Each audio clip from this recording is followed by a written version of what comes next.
টি বিশ্বকাপ নিয়ে দেশ টিভির বিশেষ আয়োজন 4 ছক্কার বিশ্বকাপ পাওয়ার্ড বাই ভাইয়া হোটেলসে স্বাগত জানাচ্ছি আমি সারা ফায়রুজাইমা। এবং আজকে মনে হয় বলার কিছু নেই, হাসি মুখে শুরু এবং খুব খুশির একটা সংবাদ যেটা ইতিমধ্যে আজকে সকালে ঘটে গেছে। আমরা সবাই জানি সেটা হচ্ছে শ্রীলঙ্কার বিপক্ষে বাংলাদেশের জয়। এবং এটা কিন্তু সেই কারোর মানে অবশ্যই পুরো দেশবাসীর দোয়া ছিল, কিন্তু হঠাৎ করে ঘটে যাওয়া কোনো ঘটনার মতো নয়। আমরা রীতিমতো দেখেছি খেলে জয় পাওয়া যাকে বলে, লড়াই করে জিতেছে বাংলাদেশ। এবং আমার মনে হয় আমার সাথে যারা গেস্ট আছেন তারা আরো ভালো বলতে পারবেন তারা আদতে আমার সাথে কতটুকু একমত। আমাদের সাথে আছেন আমাদের নিয়মিত অতিথি শাকিরা জাকির জেসি, সাবেক ক্রিকেটার, আম্পায়ার এবং ধারাভাষ্যকার। কেমন আছেন? খুব ভালো। খেলা নিয়ে কথা বলবো, আপনারাও আমার তো মনে হচ্ছে খুশিতেই ঘামছেন, বলছিলেন যে ঘেমে যাচ্ছে। এবং আজকে কিন্তু আমাদের সাথে একজন নায়ক আছেন এবং তিনি হচ্ছেন সাইমন সাদিক। সাইমন ভাই, বেশ বেশ লম্বা একটা সময় পর দেখা হলো, কেমন আছেন? আমি তো খুব উচ্ছ্বসিত এবং খুব ভালো আছি। আমার মনে হয় যে দর্শকদের মধ্যে যদি কারোর বেশি এক্সাইটমেন্ট বেশি কাজ করে, আমি অনেকের সঙ্গে ঝগড়া করেছি গত কয়েকদিন। কেন ঝগড়া করেছি? যে তারা বলে যে এই ক্রিকেট টিম ওই ক্রিকেট টিম আগে দোয়া লাগায়, সেই মানে এটা নিয়ে আমি নিতেই পারি না। একটা মানুষকে আমরা মানে একটা টিমকে, যে টিমটা কিনা আমার এবং আমার দেশের, তাদেরকে আমরা ব্যাকফুটে ফেলার জন্য যে কত ধরনের বাজে মন্তব্য করতে পারি, এই ইনার ফিলিংসটা যদি আমাদের এই প্রজন্মের মানুষদের না থাকে, ওই ভালোবাসাটা যদি দেশের প্রতি না থাকে, এই শ্রদ্ধা ভক্তিটা যদি আমার টিমের প্রতি না থাকে, মানে এটা নিয়ে আমার ঝগড়া চলছিল গত 6-7 দিন। এবং অনেকের সাথে হয়েছে, ইনফ্যাক্ট খেলা জেতার পরেও তাদের হচ্ছে যে এভাবে কেন জিতলো, কেন এতগুলো উইকেট পড়ে গেল, কি আজও মানে অদ্ভুত ব্যাপার। মানে পাশাপাশি আরেকটা ম্যাচ হচ্ছিল যেখানে আফগানিস্তান নিউজিল্যান্ডের মতো একটা শক্তিশালী দলকে দাঁড়াতেই দেয়নি। এবং এটাই যে ক্রিকেট, এটা এই মানে আমি যেভাবে বলছিলাম, এটাই যে ক্রিকেট, মানে ইনাদেরকে কে বোঝাবে, তাই না? যেমন একটু আগের যে ম্যাচটা যদি আমরা বলি, যে সাউথ আফ্রিকা নেদারল্যান্ডসের সঙ্গে শেষের দিকে লাগতো যে 13 বলে 16 রান, অথচ টার্গেট কিন্তু খুবই ছোট, 100+ কিছু রান। সেখানে যদি ক্রিকেটের ভাষা যদি ওনারা এভাবে ইউজ করেন যে মায়ের দোয়া ক্রিকেট টিম, বউয়ের দোয়া ক্রিকেট টিম, এটা কোনো সংজ্ঞা মানে হতে পারে না। খোদ সাকিব আল হাসান বলেছেন। সাকিব আল হাসান কখন বলেছে? যখন তার পোস্টে গিয়ে আমরা রিয়েক্ট দিচ্ছি, কমেন্টস করছি, এবং কোনো সুস্থ ধারার কমেন্টস না, একটা ভালো কমেন্টস নেই। আমিও তাকে ফলো করি। সামান ভাই, আমি কিন্তু খুব পজিটিভলি নিচ্ছি। এবং আমার মনে হয় শুধু মায়ের দোয়ায় তো টিম চলে না, আমাদের পুরো দেশের দোয়া তো ছিল। আমি আসবো, আমি আপনার ক্ষোভের জায়গাটা একদম বুঝতে পেরেছি। এটা খুব না, আমার খুব আমি বিরক্ত। জেসির মুখে হাসি দেখছিলাম যে আমরা কিন্তু কিছুদিন আগে পর্যন্ত জেসি কিন্তু এই চেয়ারে বসে কিছুটা ক্ষোভের সুর আমরা প্রথম দিন থেকে ঝাড়ছি, যে প্র্যাকটিস ম্যাচের থেকে শুরু করে যে খুব যে ভালো পারফরমেন্স দেখতে পেরেছি না, আমেরিকার সাথে হেরে গেছি ঠিক বিশ্বকাপ শুরুর আগ মুহূর্তে, এবং খুব যে আমরা ভরসা করতে পারছিলাম। ইনফ্যাক্ট গতকালকে আমার এখানে আমার যে দুজন অতিথি ছিলেন তারা কিন্তু দু দলের মধ্যে শ্রীলঙ্কাকে কাগজে কলমে সবকিছু মিলিয়ে এগিয়ে রেখেছেন, বলেছেন যে চাই বাংলাদেশ জিতুক, কিন্তু যদি হিসাবে বলতে হয় শ্রীলঙ্কাকে এগিয়ে রাখি। আসলে আমি জানি আপনারও কিন্তু ক্ষোভটা ছিল বাংলাদেশের উপর, এখানে বসেই বলেছেন। কিন্তু প্রথমেই বলি, ক্ষোভ কারোই ছিল না। আমরা যেটা বলেছি, আমরা যেটা করেছি সেটা হচ্ছে গঠনমূলক সমালোচনা। সেটা আমাদের করতে হবে। একটা সমাজ, একটা দেশ, সেটা যদি আপনি যদি তাদের জন্য উচ্ছ্বাস প্রকাশ করেন, আপনি গঠনমূলক সমালোচনাও করবেন। গঠনমূলক সমালোচনা যদি না থাকে তাহলে তাদের ভুলটা কেউ ধরিয়ে দিবে না, বা তাদের ভুলটা নিয়ে কেউ কথা বলবে না। এমন না যে ভালো মন্দ মিশিয়েই আমাদের দেশ।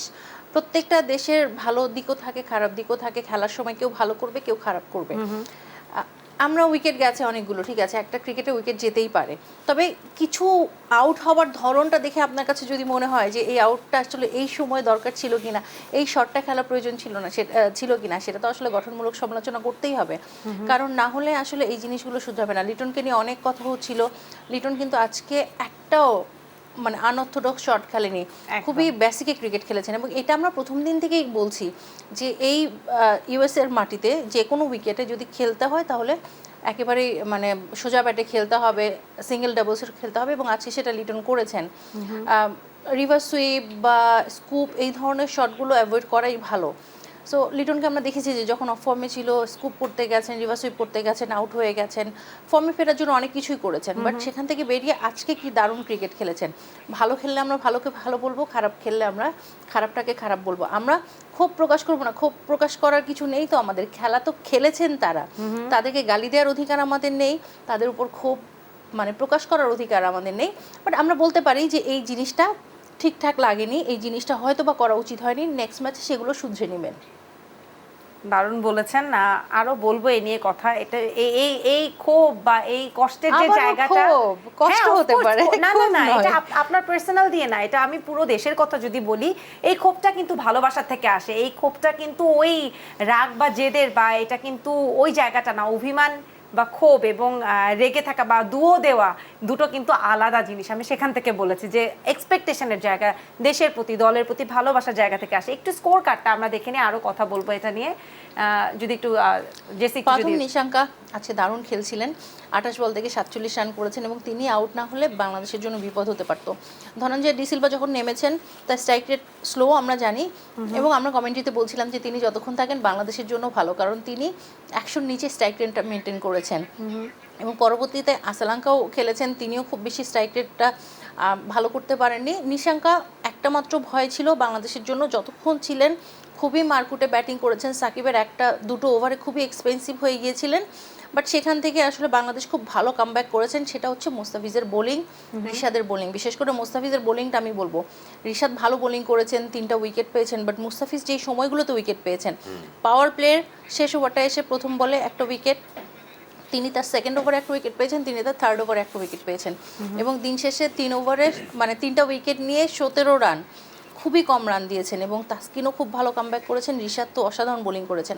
আজকে এই ম্যাচ জয়ের জন্য আমি ডেফিনেটলি বলবো যে বাংলাদেশের বোলারদের কৃতিত্ব পুরাটাই, কারণ বাংলাদেশের বোলাররা, ফিল্ডাররাও খুব ভালো করেছে, ফিল্ডাররাও ভালো করেছেন, বোলাররাও ভালো বোলিং করেছেন। এবং যদি 124 রানে না আটকাতে পারতো শ্রীলঙ্কাকে, তাহলে আসলে বাংলাদেশের হয়তো এই ম্যাচটা নিজে করে নিতে পারতো না। তারপরে তো এই রানটা চেস করতে গিয়ে বাংলাদেশের অনেক কষ্ট করতে হয়েছে। তাওহিদ হৃদয় যেই ইনিংসটা খেলেছেন, 20 বলে 40 রান, 200 স্ট্রাইক রেটটা মেনটেন করেছেন, এবং ওই মুহূর্তে তিনি মানে হাসারাঙ্গার মতো ওয়ার্ল্ডের সেরা বোলারকে 1 ওভারে 3 বলে 3টা 6 মেরেছেন। মানে এটা কেউ চিন্তাও করতে পারে না, 3 দিকে, একটা মিড উইকেটের উপর দিয়ে, একটা লং অফের উপর দিয়ে, একটা কাভারের উপর দিয়ে, মানে 3 দিকে ঘুরিয়ে 3টা 6 মেরেছেন, তারপর আউট হয়েছেন। মানে তিনি আউট হওয়ার আগে কিন্তু ম্যাচটা বাংলাদেশের করে দিয়ে গেছেন। লিটন কুমার দাস স্ট্রাইক রেটটা 100-র একটু নিচে, কিন্তু যেই রোলটা প্লে করেছেন, যে অন্য দিক থেকে যখন উইকেট পড়ছিলেন লিটন কিন্তু উইকেট ধরে খেলছিলেন। সো লিটনের কৃতিত্ব এই 36 রান, মানে 100-র কাছাকাছি রান। আমি একটু এটা নিয়ে সাইমনের কাছেও যেতে চাই। সাইমন ভাই, লিটন দাসের এই ইনিংসটাকে কিন্তু খুব গুরুত্বপূর্ণ একটা ইনিংস হিসেবে কাউন্ট করা হচ্ছে, এবং লিটন দাসকে যেরকম দেখা যায় যে ভালো খেলে বা খুব দ্রুত খেলার, তিনি কিন্তু ধরে খেলেছেন একটা লম্বা সময় ধরে এবং একটা ভালো স্কোর তিনি তুলেছেন। লিটন দাস নিয়ে একটু আপনার মুখে শুনতে লিটন চাই। দাসের ক্ষেত্রে এটা আগেও হয়েছে যে তিনি কার বদলতে দলে চান্স পান, এটা আরো 2 বছর আগের কথা, যখন পরপর আবার দেখা গেল যে সেই ভরসার নাম হয়ে গেল, কিন্তু লাস্ট 6 মাসের মতো হয়ে গেছে প্রায়, সে রান পাচ্ছিল না। 6 মাস হয়নি, কাছাকাছি সময়। আজকে যদি সে কোনো কারণে মানে আমাদের লাস্ট ম্যাচে যদি মানে আরেকটা বাজে স্কোর করতো, তাহলে হয়তো তাকে আর আমরা এই ওয়ার্ল্ড কাপে অন্যান্য ম্যাচগুলোতে দেখতে পারতাম না।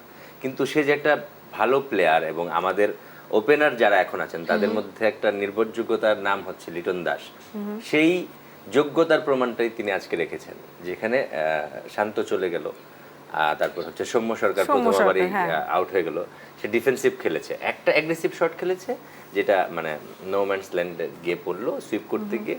এরপরে কিন্তু সে আর কোনো ধরনের অ্যাগ্রেসিভ কোনো শট খেলেননি।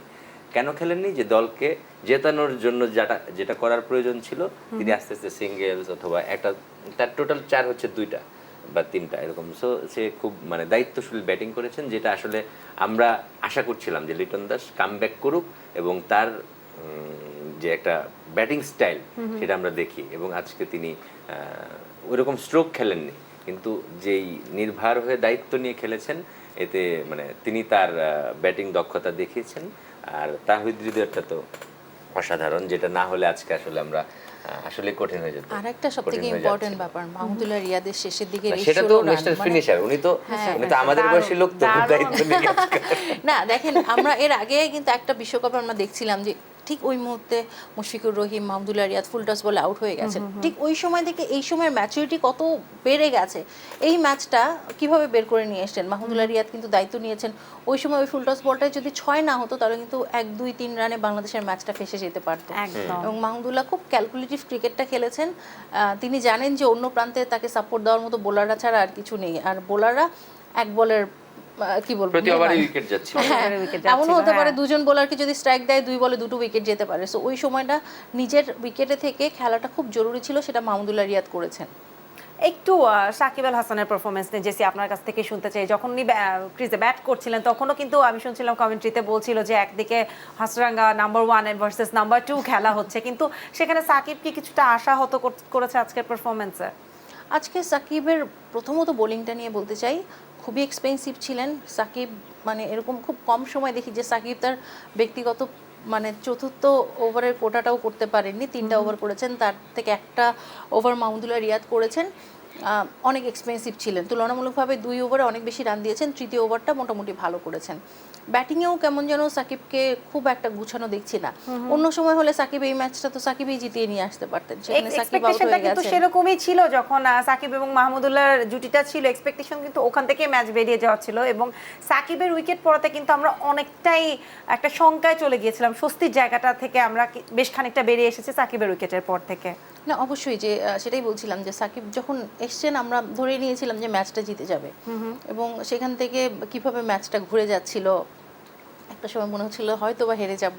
এরকম বহু ম্যাচ তো আমরা কাছে গিয়ে হেরে গেছি, হ্যাঁ। সো সবাই আমরা একটু টেনশনে ছিলাম, হার্টবিট বেড়ে গেছে। একদম সত্যি কথা যে ওই সময় যখন রান দরকার কিছু, মাহমুদুল্লাহ একটা 6 মারলেন, তারপরেও যখন দেখলাম যে তানজিদ সাকিব তিনি ব্যাটে বলে করতে পারছেন না, হার্টবিট বেড়ে যাচ্ছিল, মনে হচ্ছিল আউট না হয়ে যায় কোনো রকম মাহমুদুল্লাহ রিয়াদকে স্ট্রাইকটা দিই। সো এই পর্যন্ত আসারই দরকার ছিল না যদি সাকিব ভালো খেলতেন। ব্যাড লাক বলতে হবে যে সাকিব একটা লম্বা সময় খারাপ সময়ের মধ্যে দিয়ে যাচ্ছেন, তবে আশা করি বিশ্বকাপে পরের ম্যাচগুলোতে কামব্যাক করবেন। একদম। একটু সালমান সাদিক ভাই আপনার সাথে একটু শেয়ার করতে চাই যে আমাদের যাকে আমরা বারবার যাকে নিয়ে কথা বলছি, আমাদের আজকে তৌহিদ হৃদয়, যিনি সবার হৃদয় জয় করেছেন, তৌহিদ হৃদয় কিন্তু জেসি খেয়াল করেছেন কিনা জানি না, আমার নাম তাওহিদ হৃদয়। ও আচ্ছা দুঃখিত আমার এখানে অবশ্য তৌহিদই লেখা বাংলায়, সো আমি বাংলা উচ্চারণ সে করছিলাম। কারেকশন দিয়েছিল যে তাহলে প্রথম আমি- ম্যাচে যেদিন হ্যাঁ। সে খুব ভালো করেছিল সেদিন বলেছিল আমার নাম কিন্তু তাওহিদ। তাওহিদ হৃদয়, তা আজকে তো সে ভালো খেলেছে, আজকে তো তার নাম ভুল বরাবরই ভালো করার খেলে। সুযোগই নেই। তাওহিদ হৃদয় খেলেছেন ভালো, এবং তার একটি ছয়ে কিন্তু গ্যালারির যে দর্শক তার পায়ে আহত লেগে হয়েছে। আহত হয়েছেন, এবং সে দারুণ একটি স্ট্যাটাস দিয়েছেন, একটু যদি দর্শকদের সাথে শেয়ার করে, আমি জানি না, দারুণ কিন্তু। তুমি যদি একটু পড়ে শোনাও কি লিখেছে। ছবিগুলো একজন পাঠালো আমার এখানে, এখন মধ্যরাত কয়েকটি ছবি থেকে বের হয়ে যাচ্ছে, আমার জন্য কারোর রক্ত ঝরলো, এটা ভেবেই খারাপ আমি লাগছে। জোরে জোরে পড়ে প্রিয় শোনাবো? ভাই, আমি আমার জানি না আপনি কে, শুধু জানি আপনার পরিস্থিতিতে টি শার্টের বুকে বাংলাদেশের মানচিত্র, আপনি এবং আমি একই, আমার মারা ছয় অজান্তে গিয়ে আপনার পায়ে লেগেছে, আমি হয়তো হাসি মুখেই বলছেন আপনি খুশি, কিন্তু আপনি হয়তো হাসি মুখেই বলছেন এখানে আপনি খুবই খুশি, ঝাপসা। কিন্তু একটি সজোরে আসা বলের আঘাত কতটা ভোগায় তা আমাদের থেকে ভালো আর কেই বা জানে।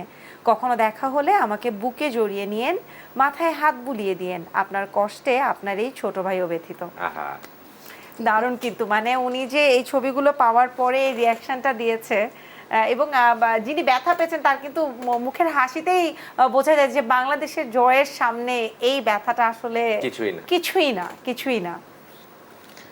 অবশ্যই তার স্ট্যাটাসটা মানে আরো বেশি আবেগের, আরো বেশি আনন্দশ্রু আনবার মতো। একদম একেবারেই তাই। ভালো এটাতে আরেকটা ব্যাপার প্রমাণিত হয়, তাওহিদ হৃদয় একজন শুধু ভালো প্লেয়ার নয়, একজন ভালো মনের মানুষ, ভালো মনের মানুষ, যেটা তিনি না করলেও পারতেন। এরকম বহু ক্রিকেটারের বল গিয়ে বহু সাপোর্টারের পায়ে লেগেছে, বাট তাওহিদ হৃদয় এটা পার্সোনালি দেখেছেন এবং সেটা নিয়ে এত লম্বা একটা স্ট্যাটাস দিয়েছেন খেলার পরে। এই জয়ের সেটা এই দারুণ মুহূর্তটাতে বিষয়। আমরা সবাই কিন্তু জানি যে এই মোমেন্টটা, হ্যাঁ, এটাই যে আপনার দর্শকরা ক্রিকেটারদের ভালোবাসেন, তারা যখন ওই ভালোবাসাটার প্রতিদান পান ছোট্ট একটা কথায়, ছোট্ট একটা লাইনে, সেটা তাদের জন্য অনেক বড় কিছু, তখন কিন্তু ভালোবাসাটা আরো বেড়ে যায়। এই আবেগগুলো আমাদের ক্রিকেটের সাথে জড়িত, এর জন্যই আমরা বাংলাদেশ হারলে চোখ থেকে পানি চলে আসে, বাংলাদেশ খুব খারাপ খেললে হয়তো বা আমরা রাগান্বিত হয়ে যাই, ওই যে ক্ষোভ তখন মাঝে মাঝে হয়, বাট দিন শেষে তো ওই যে একটা কথা আছে, হারলেও বাংলাদেশ, জিতলেও বাংলাদেশ, কোনো সন্দেহই নেই। একটু যদি এবার ভবিষ্যতের কথা চিন্তা করি যে পরবর্তী ম্যাচ নিয়ে, এবং শ্রীলঙ্কা তো আর আশা দেখতে পাওয়া যাচ্ছে না যেহেতু দুটো ম্যাচ হেরে গেছে, বাংলাদেশের নেক্সট ম্যাচ নিয়ে সাইমন ভাই আশা কতটুকু রাখছেন? আমি এখন খুবই কনফিডেন্ট। আমি যেমন গতকাল কেউ বলছিলাম যে আমরাই জিতবো, এখানে আমি কারোর সঙ্গে তুলনা করতে চাইনি যে কারা কিরকম। আমি বিশ্বাস করি যে শ্রীলঙ্কার চেয়ে আমরা ভালো টিম ছিলাম এবং সেই কারণে আমরা জিতেছি। সো আমার টিমে কারা নেই, হয়তো ধারাবাহিকতাটা ছিল না, যেটার ঘাটতি ছিল আমরা সেখান থেকে কামব্যাক করেছি। পরবর্তী খেলাটা কিন্তু নেদারল্যান্ডসের সাথে। নেদারল্যান্ডের খুব ভালো টিম, যেমন আজকে সাউথ আফ্রিকাকে প্রায় আটকে দিয়েছিল এবং গত ম্যাচে এর আগের ম্যাচটাতেও নেদারল্যান্ড খুব ভালো খেলেছে। সেই জায়গা থেকে তাদের প্রত্যেকটা প্লেয়ার বিভিন্ন দেশে মানে তারা বিগ ব্যাশ খেলে, অনেক প্লেয়ার আইপিএলেও আছে বা সারা বিশ্বে যে ফ্র্যাঞ্চাইজি ক্রিকেটগুলো আছে সেখানে তারা অংশগ্রহণ করে। সো তারা খুবই দুর্দান্ত টিম করেছে। হয়তো মানে নামি দামি কোনো তারকা নেই, কিন্তু তাদের টিমের একটা যথেষ্ট সম্ভাবনা আছে দুমড়ে মুচড়ে দেওয়ার মতো। আজকে সাউথ আফ্রিকার মতো টিমকে তারা আটকে দেওয়ার মতো একটা পজিশন ক্রিয়েট করেছিল। সেই জায়গা থেকে পরবর্তী ম্যাচটা আমাদের সঙ্গে নেদারল্যান্ডসের। তবে মানসিকভাবে আমরা যেটা মানে চাঙ্গা হওয়ার দরকার ছিল যে আজকের ম্যাচটা মানে গত যে ম্যাচটা আমাদের হয়েছে সেখানে আমাদের জয় লাভ করাটা খুবই গুরুত্বপূর্ণ ছিল এবং আমরা খুব দুর্দান্তভাবেই কামব্যাক করেছি। ইনশাল্লাহ এটার এফেক্ট পরবর্তী ম্যাচে থাকবে, যেহেতু আমরা এর আগের বার নেদারল্যান্ডসের সঙ্গে একবার হেরেছিলাম। পরবর্তী ম্যাচটা সাউথ আফ্রিকার সাথে, সাউথ আফ্রিকার সঙ্গে, রাইট? সাউথ আফ্রিকার তাহলে ফিকচারটাতে সাউথ আফ্রিকার সাথে, এবং সেই ম্যাচটা কিন্তু অন্য উইকেটে হবে, নিউ ইয়র্কে হবে সেটা। আর একটা ভালো ব্যাপার যে সাউথ আফ্রিকা শ্রীলঙ্কার সাথে ওই ৭৭ রান করতে গিয়ে 4টা উইকেট চলে গেছে, আজকেও এই রানটা করতে অনেক সময় লেগেছে। সেটা দেখে মনে হচ্ছে যে সাউথ আফ্রিকার নিজেরাই আসলে খুব একটা ভালো শেপে নেই, সেটা হিসেবে বাংলাদেশ এগিয়ে থাকবে এবং এখন সুযোগ রয়েছে যে এই গ্রুপের টপ হয়ে কিন্তু বাংলাদেশ সুপার 8-এ যেতে পারে। তো সেটা সুযোগ আজকে বরঞ্চ সাউথ আফ্রিকার এই খেলাটা হওয়াতে আরও ভালো হয়েছে। বাংলাদেশের কনফিডেন্স লেভেলটা খুব ভালো হয়ে গেছে। সাউথ আফ্রিকা একটু হলেও ব্যাকফুটে থাকবে, কারণ তারা তো আসলে ভালো ক্রিকেট খেলছে না। একটা সময় মনে হচ্ছিল নেদারল্যান্ডসের সাথেও হেরে যাবে তারা, কিন্তু শেষ তক আমরা আমি দুঃখিত, আমি 13 তারিখে ফিকচার নিয়ে কথা বলছিলাম। সাউথ আফ্রিকার পরে নেদারল্যান্ডসের সাথে খেলা, সাউথ আফ্রিকার সাথে খেলা নিয়েও আমরা আরেকটু বাংলাদেশ নিয়ে কথা বলবো। তার আগে একটা ছোট্ট বিরতি নিতে হবে। দর্শক, টি-20 বিশ্বকাপ নিয়ে দেশ টিভির বিশেষ আয়োজন 4 ছক্কার বিশ্বকাপ পাওয়ার্ড বাই ভাইয়া হোটেলসে নিচ্ছি ছোট্ট একটা বিরতি, ফিরছি এক্ষুনি।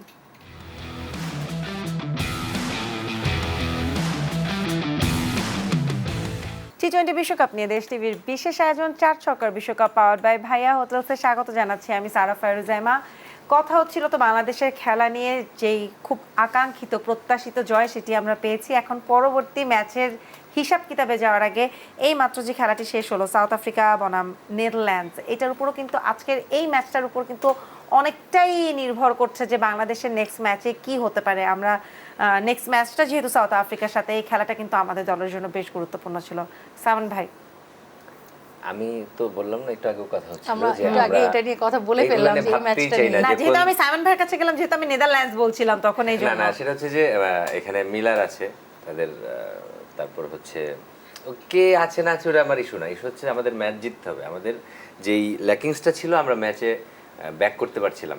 যেহেতু আমাদের প্রথম ম্যাচে আমরা উইন করলাম আজকে শ্রীলঙ্কার সঙ্গে, আমরা কনফিডেন্স অনেক বেড়ে গেছে। সো পরের ম্যাচ সাউথ আফ্রিকার সাথে খুব বেশি টাফ হবে না, কারণ শ্রীলঙ্কার সঙ্গেই তারা খুব 77-78 রান চেস করতে গিয়ে প্রায় 17 ওভার লাগলো, কিন্তু তাদের কিন্তু দুটোই উইন, মানে ওই কনফিডেন্সের জায়গাটা আমরাও একটা খেলে একটা উইন। আর আজকে একটু আগে যেটা 17 ওভার 18 ওভার 5 বল লাগলো এই 103 রান তারা করতে গিয়ে নেদারল্যান্ডসের সঙ্গে।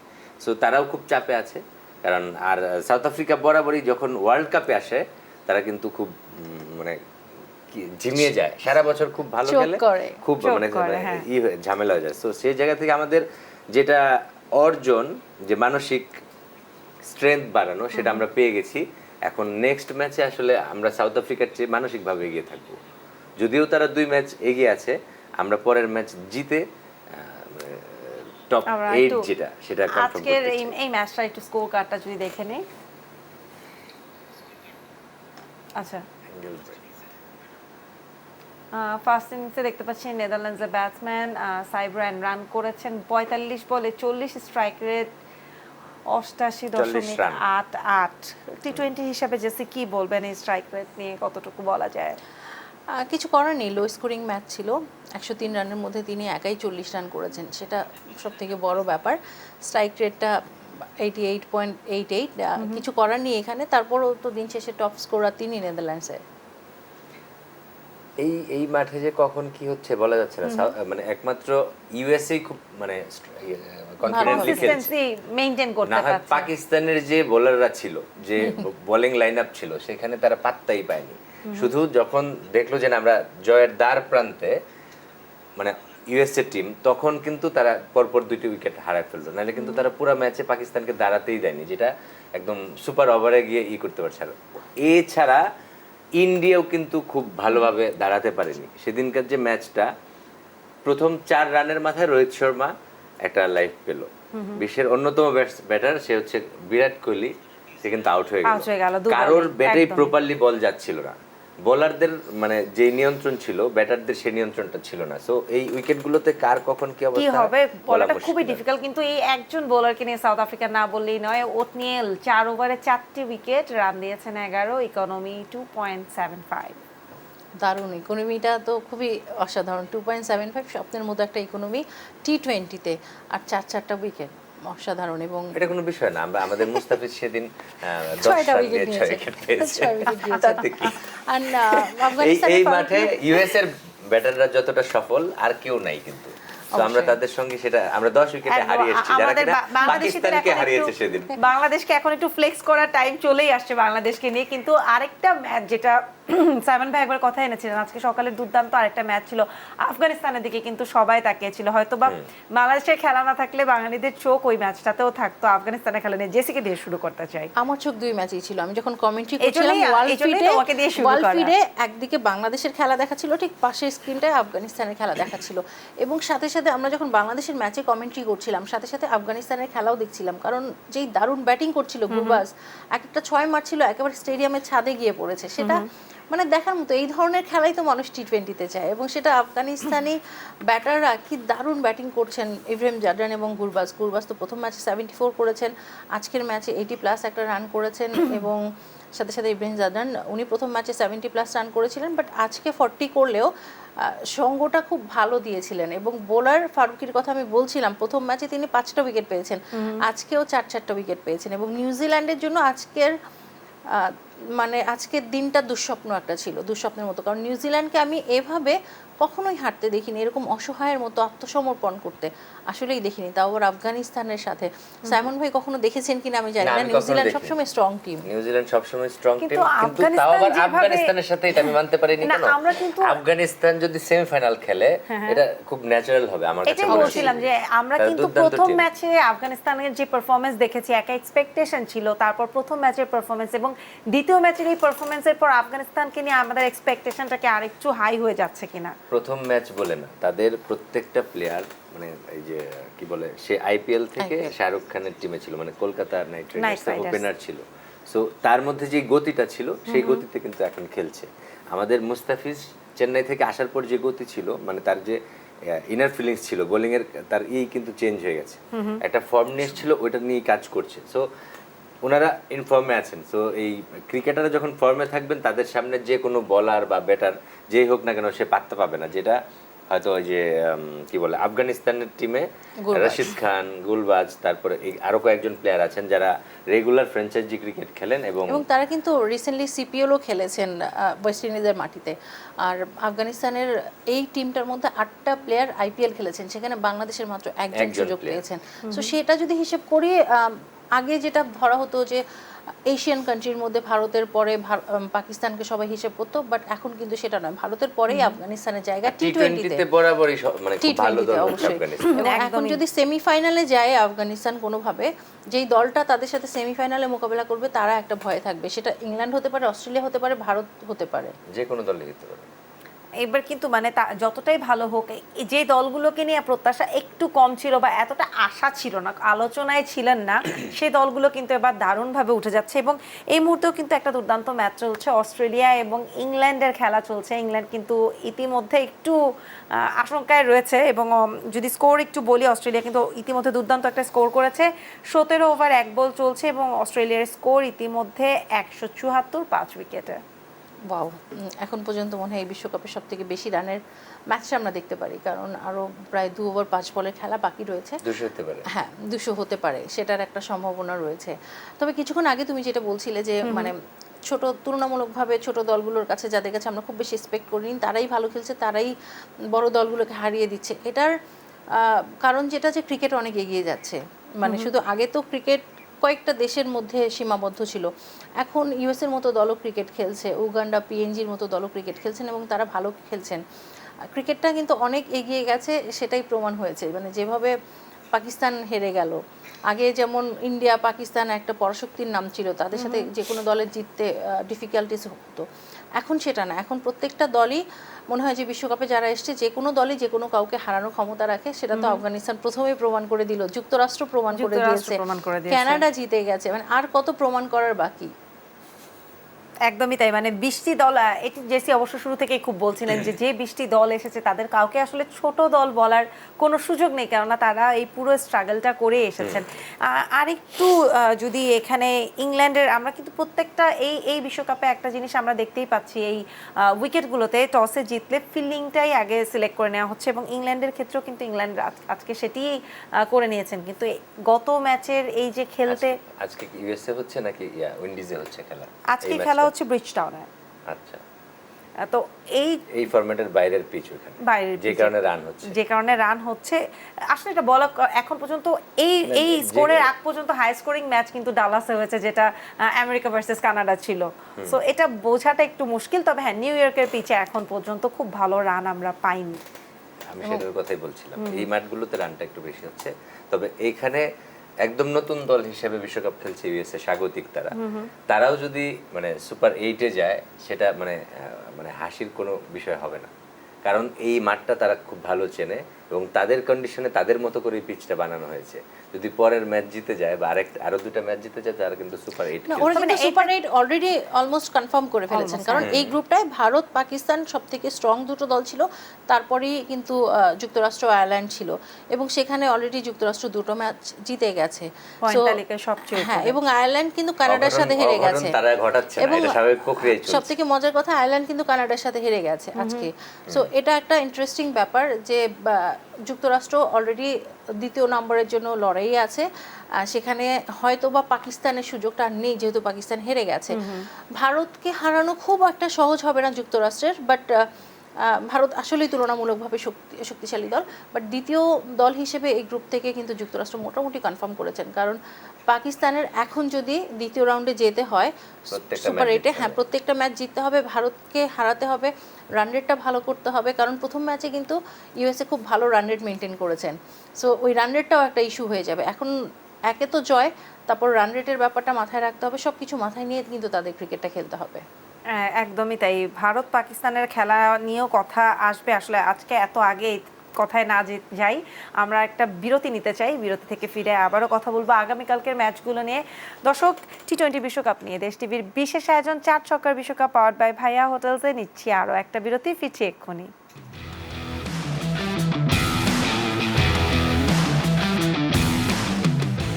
টি-20 বিশ্বকাপ নিয়ে দেশ টিভির বিশেষ আয়োজন 4 ছক্কার বিশ্বকাপ পাওয়ার্ড বাই ভাইয়া হোটেলসে জানাচ্ছি আরও একবার স্বাগত। এবং কথা হচ্ছিল ক্রিকেটার জেসি, সাবেক ক্রিকেটার জেসি এবং ক্রিকেটার সাইমন সাদিকের সাথে। সাইমন ভাই, আপনার ক্রিকেটের গল্প শুনবো একটু।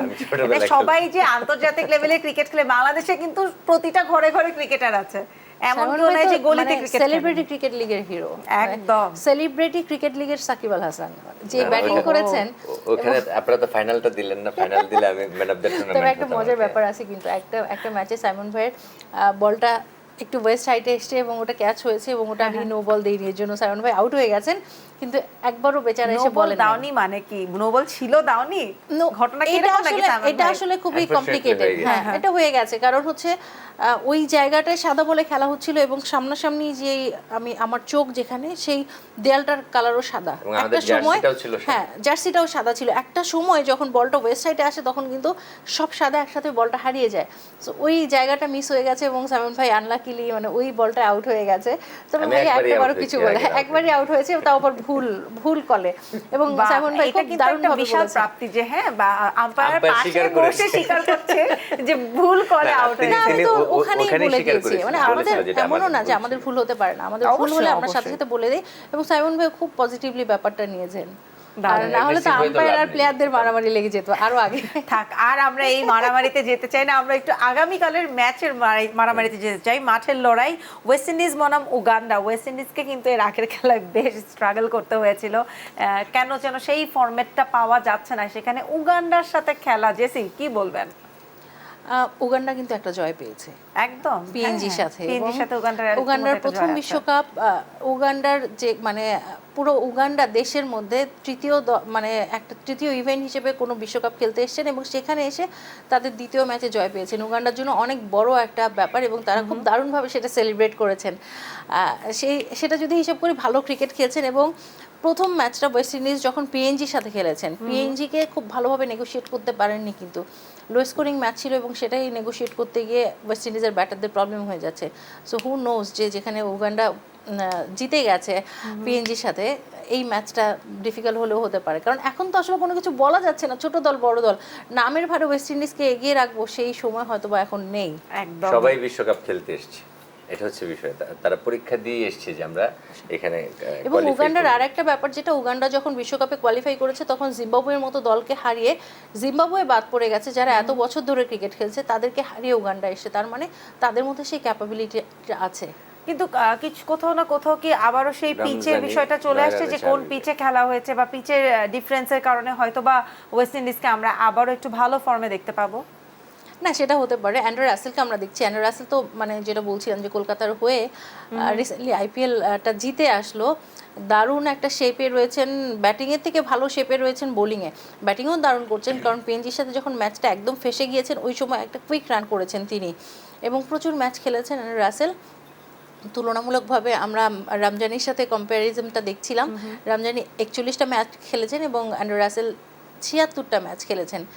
এবং বোলিংয়েরটা অবশ্য আমরা এখন দেখছি, উইকেট 51টা পেয়েছেন, এবং 73টা উইকেট রমজানি উইকেট অনেক বেশি অনেক পেয়েছেন। বেশি পেয়েছেন। তবে কারণ কারণ ম্যাচ খেলে উইকেট, তবে ওই যে এবং দলগুলো economy- ভ্যারি করছে আসলে কোন কোন দলের সাথে এখন পর্যন্ত আন্দ্রে রাসেল খেলেছেন এবং রমজানি আসলে কোন তবে দলের সাথে। রমজানি যতটুকু করেছেন দারুণ করেছেন, ইকোনমি রেটটাও খুবই কম, 4.82 টি20তে মেনটেন করেছেন। তার মানে রিয়েলি তিনি ভালো বোলিং করেন, যে কোনো দলের সাথেই হয়তো ভালো বোলিং করেন। বাট হ্যাঁ, যেটা তুমি বলছিলে যে তুলনামূলকভাবে উইকার দলগুলোর সাথে খেলে এসছে এখন পর্যন্ত উগান্ডা, যার কারণে তাদের রেকর্ডটা হয়তো বা বেশ বেটার হবে। সেই হিসেবে অ্যান্ড্রু রাসেল বড় বড় দলগুলোর সাথে খেলে এসেছেন, এবং অ্যান্ড্রু রাসেলের উইকেট সংখ্যা কম হওয়ার কারণ হচ্ছে তিনি খুব বেশি মানে 76টা ম্যাচ খেললেও তো খুব বেশি বোলিং করেন নাই।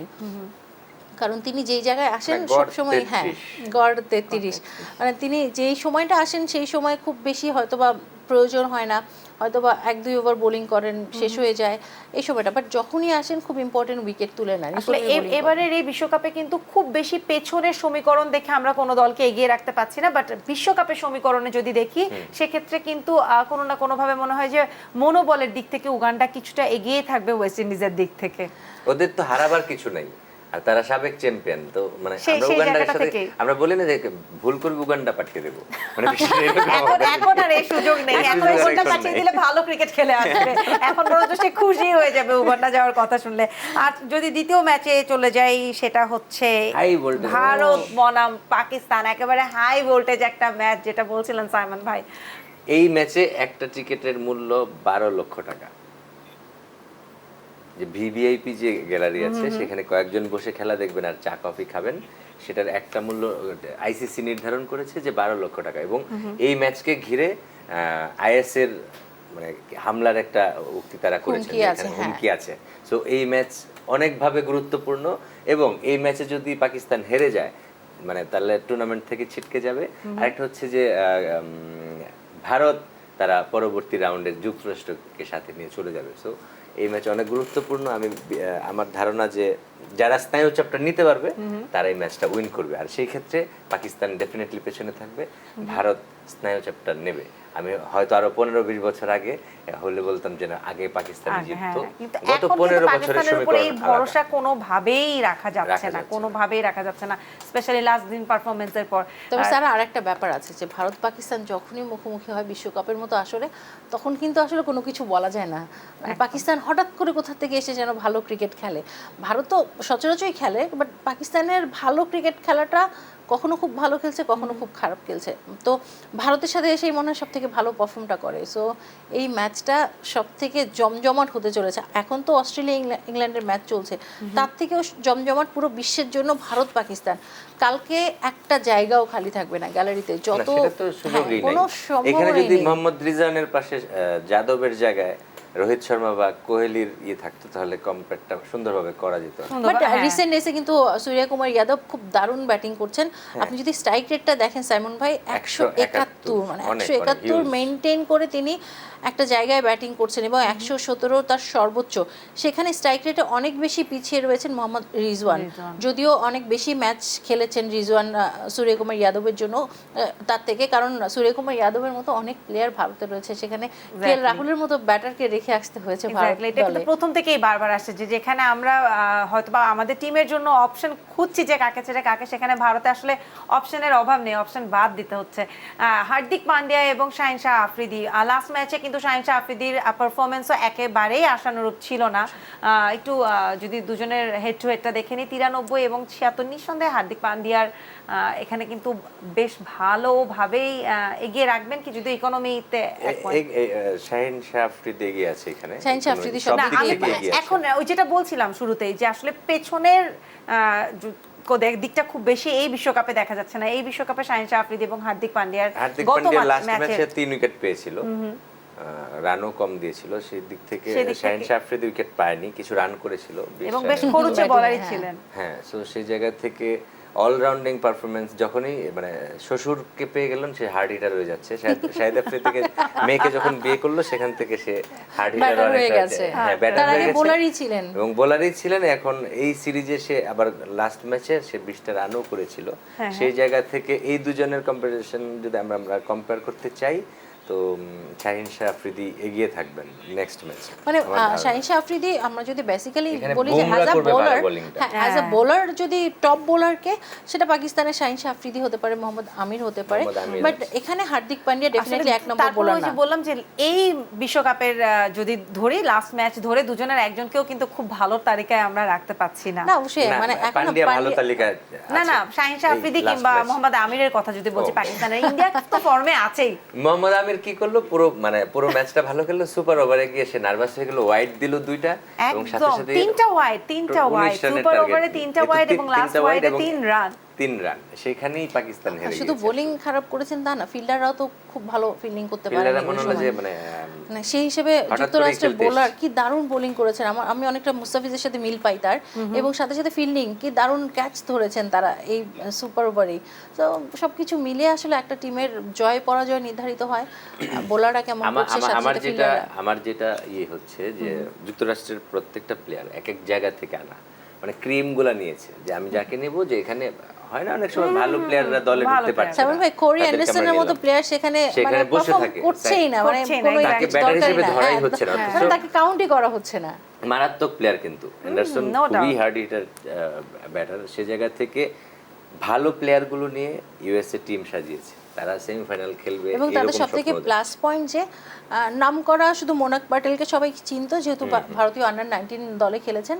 এছাড়া কিন্তু আর কেউ নাম করা প্লেয়ার নেই। না, অ্যারন একেবারেই জোন্স না। কোথা থেকে উড়ে আসলেন, উড়ে এসে জুড়ে বসলেন এবং Consistency দেখিয়ে যাচ্ছেন এখন পর্যন্ত। দারুণ ক্রিকেট খেলছেন। সো সবাই তাদেরকে চিনে না, কিন্তু তারা যে এত ভালো ক্রিকেট খেলে সেটা এই বিশ্বকাপে আসলে মানে প্রমাণ বিষয়টা করছে। হচ্ছে সুনীল নারিন, তারপর হচ্ছে আন্দ্রে রাসেলের মতো, তারা জাতীয় দলে খেলার জন্য অতটা আগ্রহী না, কিন্তু তারা বিগ ব্যাশ খেলে, আইপিএল খেলে, যত ফ্র্যাঞ্চাইজি ক্রিকেট আছে ওইরকম খেলে।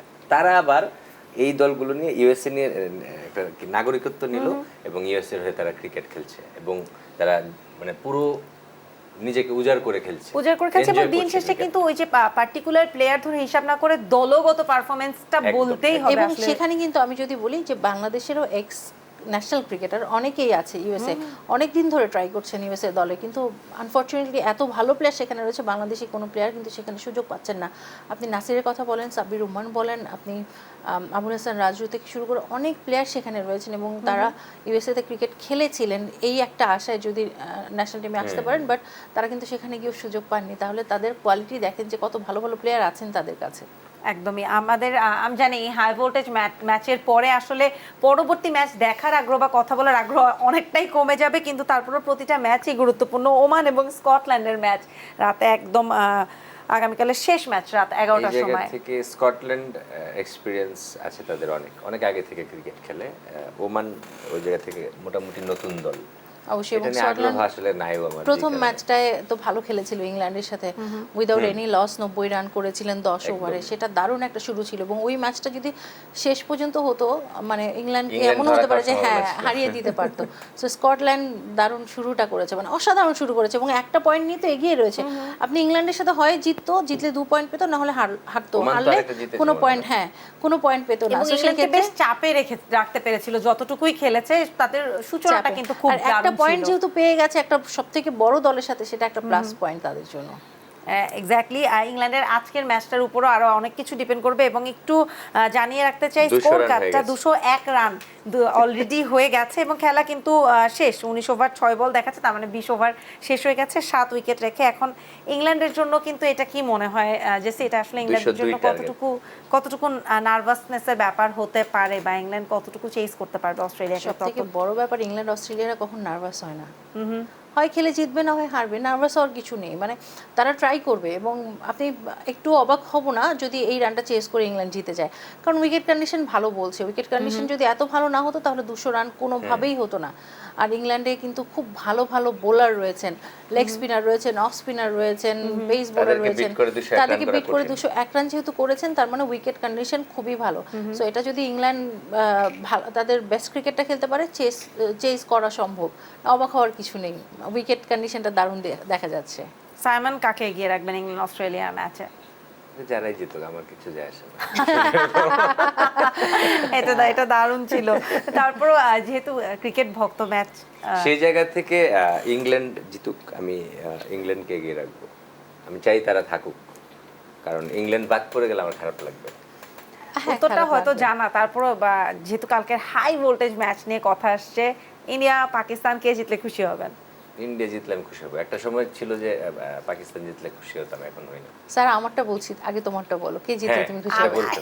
এখানে কোশ্চেন করার অথরিটি একমাত্র আমার। কেন এই ধরনের কোনো কথা নেই? এগুলি আছে, এখানে সাইনবোর্ড টানানো আছে যে প্রশ্ন করা যাবে না। উত্তর তোমাকে দিতেই হবে। আমি সত্যি কথা বলতে, যে দলে জিতুক আমি ম্যাচটা এনজয় করতে চাই। আই এম ভেরি হ্যাপি যে খেলাটা আমি দেখতে পারবো। ভোর 6টায় উঠতে হবে না, বাংলাদেশের খেলার জন্য সকালে উঠেছি। এই ম্যাচটা এখান থেকে রাত্রেবেলা যে হয়তো এই ম্যাচের জন্য সকালে ওঠা হতো না, ম্যাচটা দেখতে পারবো আমি, এতে খুশি। বললো না, বলবে না, ও কখনোই বলবে না। ও খুবই সেফ সাইডে থাকতে চায়, ও কখনোই চায় না যে কে চায় না বলো খেলার মাঠে বুঝিয়ে দিচ্ছে পাকিস্তানের সাপোর্টার। আমরা চলে যাই। না এই একটু আগে সালমান ভাই কিন্তু বলছিল সে পাকিস্তানের সাপোর্টার না, সেরকম একেবারেই না। এখন সত্যি কথা বলতে যদি খেলার মাঠের কথা বলি, বাংলাদেশ ছাড়া আর কোনো দলই জিতুক আর হারুক গায়ে কোনোটাই লাগে। আমি নতুন দুটো দলে সাপোর্ট করছি, এক তো বাংলাদেশ, তারপরে আফগানিস্তান, তারপরে আমেরিকা। ও আচ্ছা, হ্যাঁ, আফগানিস্তান তারপর ইউএসএ। এবং এই ম্যাচের কথা যদি বলি আগিয়ে রাখবো কাকে, তাহলে আমি সেক্ষেত্রে বলবো ভারতকে আমি এগিয়ে রাখবো। পাকিস্তানের উপর একেবারেই ভরসা করা যায় না, তবে হার জিতে ভালো লাগা খারাপ লাগা একেবারেই কাজ করবে না। শেষ করতে হবে, শেষ উত্তরটা যদিও আমি দিয়ে শেষ করছি। আজকে অসংখ্য ধন্যবাদ আপনাদের দুজনকে আজকে এখানে আমাদেরকে সময় দেওয়ার জন্য। দর্শক, টি20 বিশ্বকাপ নিয়ে দেশ টিভির এই বিশেষ আয়োজন 4 ছক্কার বিশ্বকাপ পাওয়ার্ড বাই ভাইয়া হোটেলসে আজকের মতো এখানেই শেষ করতে হচ্ছে। সবাই ভালো থাকুন, শুভরাত্রি।